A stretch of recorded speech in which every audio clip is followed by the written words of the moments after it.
वे कहते हैं कला आपसे बात करती है, लेकिन अगर वो हिले, घूरे और रात में फ्रेम से बाहर निकल जाए तो? स्वागत है एक रोंगटे खड़े कर देने वाली कहानी में, द हैंड्स रेजिस्ट हिम। एक ऐसी पेंटिंग जिसने इंटरनेट को दहशत में डाल दिया, दर्शकों को पैनिक अटैक दिए और यहां तक कि मौत की अफवाहें भी उड़ाई।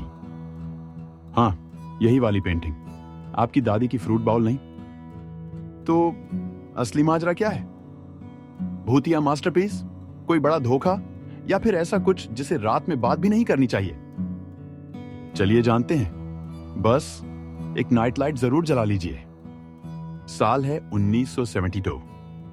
आर्टिस्ट बिल स्टोनहैम ने बनाई एक अजीब सररियल पेंटिंग। एक छोटा लड़का जो खुद बिल पर आधारित है, एक अजीब टूटी फूटी डॉल जैसी लड़की, उनके पीछे एक कांच का दरवाजा, और उस दरवाजे पर कई कटी कटी बिना शरीर की हाथों की परछाइयां, जैसे बाहर निकलने की कोशिश कर रही हों।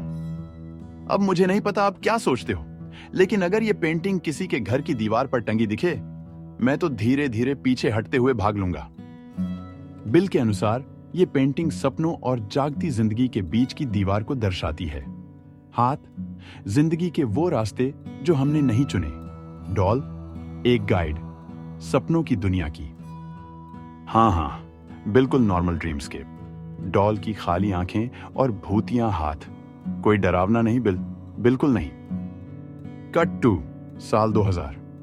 कोई इस पेंटिंग को ईबे पर डाल देता है और लिखता है, रात में ये मूव करती है। लड़का पेंटिंग से बाहर निकलता है। हमारा बच्चा कहता है ये दोनों अकेले में आपस में लड़ते हैं। हमने इसे कैमरे में रिकॉर्ड भी किया है। क्या? पेंटिंग में रात 3 बजे बॉस बैटल होता है और आप ऐसे ईबे पर डाल देते हो? वेटिकन को कॉल नहीं किया? लिस्टिंग में फोटोज भी थे और एक वार्निंग भी। अगर आप दिल से कमजोर हैं या स्पिरिचुअली सेंसिटिव हैं, बोली मत लगाइए। फिर क्या इंटरनेट पागल हो गया? लोगों ने कहा कि उन्होंने महसूस किया मितली, सिर दर्द, अजीब बेचैनी और एक केस में बेहोशी। कुछ ने तो यह तक कहा सिर्फ पेंटिंग की जेपेग देखने से ही बुरे सपने आ गए। मतलब एक क्लिक से मैं शापित हो गया। हाँ, और राइट क्लिक करने की भी कीमत चुकानी पड़ी। अब चीजें और डरावनी होती हैं। लोग जोड़ने लगे डॉट्स, या शायद डॉट्स बनाने लगे। कहा गया जिस गैलरी में पहली बार यह पेंटिंग लगी थी, उसका मालिक 1 साल में ही मर गया। जिस आर्ट क्रिटिक ने इसकी समीक्षा की, वो भी साल भर में चला गया। संयोग शायद, लेकिन भाई टाइमिंग तो देखो। कुछ ने कहा जो भी इस पेंटिंग से जुड़ा उसकी किस्मत खराब हो गई, हेल्थ इश्यूज होने लगे या स्पिरिचुअल डिस्टर्बेंस आया।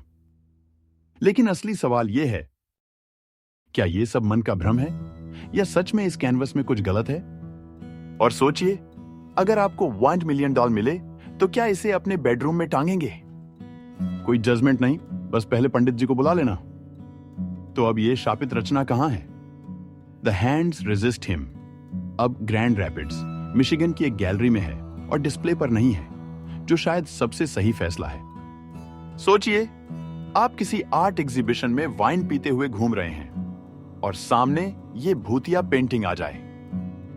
दिलचस्प बात यह है कि बिल स्टोनहैम अभी भी जिंदा हैं और उन्होंने इस पेंटिंग के सीक्वल्स भी बनाए हैं। सीक्वल्स? हाँ, क्योंकि जाहिर है उस लड़के और डॉल की एक पूरी सिनेमैटिक यूनिवर्स बननी चाहिए थी। तो अब हम यहां हैं। सब एक पब्लिसिटी स्टंट था? मास हिस्टीरिया? या फिर सच में एक ऐसा केस जहां कला आपको घूरती है? आप क्या मानते हैं? क्या आप इसे अपने घर में टांगेंगे? क्या आपको लगता है कोई पेंटिंग ऊर्जा या आत्मा अपने अंदर रख सकती है? क्या कभी किसी इमेज को देखकर अजीब सा महसूस हुआ है? कमेंट्स में बताइए या मत बताइए। अगर आपके कमरे की लाइटें टिमटिमाने लगी, भूतियां हो या नहीं, द हैंड्स रेजिस्ट हिम हमें एक बात सिखाता है, सबसे डरावने डर हमेशा राक्षसों या भूतों से नहीं आते। कभी कभी वो उस कैनवस से आते हैं जो आपकी दीवार पर टंगा है। देखने के लिए धन्यवाद, बहादुर आत्मा। और याद रखिए, अगर आपकी पेंटिंग्स आज रात चलने लगें, बिल्ली पर दोष डाल देना।